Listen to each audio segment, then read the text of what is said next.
السلام علیکم دوستوں، امید کرتا ہوں آپ بالکل خیریت سے ہوں گے۔ ہمارے قریب کے دیہات کا ایک واقعہ ہے۔ ایک نوجوان جس کی تعلیم بھی نہیں تھی اور شکل بھی عام سی تھی، یعنی شکل بھی عام سی تھی اور عقل بھی عام سی، اور تعلیم بھی نہیں تھی۔ اس کی ایک خوبصورت کزن تھی۔ اس نوجوان نے کہا میں اپنی اسی کزن سے شادی کرنا چاہتا ہوں۔ چنانچہ ماں باپ نے بھی ادھر زور دیا۔ لڑکی والوں نے لڑکی سے پوچھا تو لڑکی نے شروع میں ہاں کر دی۔ نکاح ہو گیا، رخصتی بھی ہو گئی، لیکن جب وہ آ کر اس کے پاس رہی تو اب اسے پتہ چلا کہ یہ تو پکا جاہل ہے۔ وہ سوچ میں پڑ گئی کہ نہ عقل نہ شکل ہے، زندگی کیسے گزرے گی۔ چنانچہ اس لڑکی نے دل میں اس نوجوان کو ناپسند کرنا شروع کر دیا، مگر خاموش رہی۔ شادی کے 3-4 دن بعد عام طور پر دلہنیں اپنے ماں باپ کے گھر جاتی، یہ لڑکی بھی گھر چلی گئی۔ اس کے دل میں یہ بات تھی کہ اب میں دوبارہ اس گھر میں کبھی نہ آؤں تو زیادہ اچھی بات ہوگی، مگر اسے ماں باپ کے سامنے بات کرنے کی جرت نہیں ہو رہی تھی، کیونکہ ایک تو قریب کا رشتہ تھا اور دوسرا شروع میں ہاں بھی کر چکی تھی۔ انہیں ایک گاؤں سے دوسرا گاؤں جانا تھا۔ راستے میں اس نے خاوند سے کہا مجھے پیاس لگی ہے۔ قریب ہی ایک کنواں تھا۔ خاوند نے جا کر ایک طرف گٹری رکھی اور کنویں سے ڈول کے ذریعے پانی بھرنے لگا۔ بیوی کے دل میں شیطان نے ایسی بات ڈالی کہ اس نے پیچھے سے اپنے خاوند کو کنویں میں دھکا دے دیا۔ جب دھکا دیا تو خاوند کنویں میں جا گرا۔ اس نے دل میں سوچا کہ اب یہ مر کھپ جائے گا اور ہمیشہ کے لیے اس سے جان چھوٹ جائے گی۔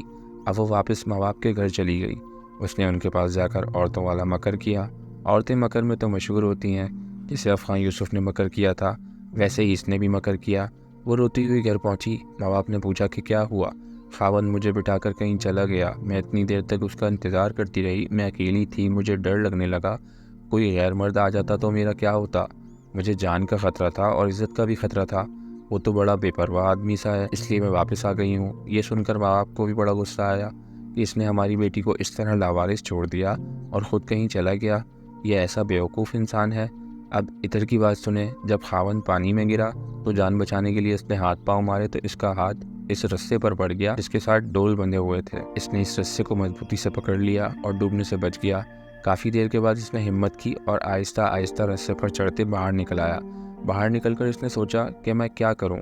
اس نے دل میں کہا کہ مجھے توقع نہیں تھی کہ میری بیوی میرے ساتھ ایسا معاملہ کرے گی، کوئی بات نہیں، میں دوبارہ چلا جاتا ہوں۔ چنانچہ اب وہ دوبارہ سسرال کے گھر آیا۔ اتنے میں کپڑے بھی خشک ہو گئے تھے۔ جیسے ہی وہ سسرال کے گھر میں داخل ہوا تو لڑکی کے والدین نے اس کو بہت جلی کٹی سنائی۔ کہنے لگے تو کیسا بے عقل انسان ہے کہ تو ہماری بیٹی کو اکیلے چھوڑ کر چلا گیا، تو بڑا بے پرواہ ہے، تجھے اس کا ذرا خیال نہیں۔ انہوں نے جو کچھ کہا اس نے خاموشی سے سنا اور آخر میں صرف اتنا کہا کہ ہاں مجھ سے غلطی ہو گئی ہے، بہرحال آپ اپنی بیٹی کو بھیج دیں، ہمیں گھر جانے میں دیر ہو رہی ہے۔ جب انہوں نے دیکھا کہ یہ بہت شرمندگی کا اظہار کر رہا ہے تو انہوں نے پھر بیٹی سے کہا کوئی بات نہیں، اب تم چلی جاؤ۔ اب بیٹی تو چل پڑی، لیکن اس کے دل میں ایک بات بار بار آنے لگی کہ اگرچہ یہ ان پڑھ تھا، اگرچہ یہ بے عقل تھا، شکل اچھی نہیں تھی، مگر اس نے میرے ماں باپ کے سامنے میرا عیب تو چھپایا ہے، اس کا دل بڑا ہے نا۔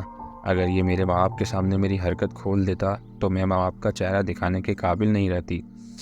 اس ایک بات پر اس لڑکی کے دل میں خاوند کی ایسی محبت پیدا ہوئی کہ اس نے اپنا بقیہ پوری زندگی اپنے خاوند کی محبت میں گزاری۔ شکریہ دوستوں، آپ کو ویڈیو اچھی لگی ہو اور اگر آپ یہاں تک آئے ہو تو پلیز چینل سبسکرائب لازمی کیجیے۔ اسی طریقے کی مزیدار ویڈیوز دیکھنا چاہتے ہیں، آپ کے سامنے 2 ویڈیو ہیں، کسی بھی ایک پہ کلک کر کے میری آواز دوبارہ سن سکتے ہیں۔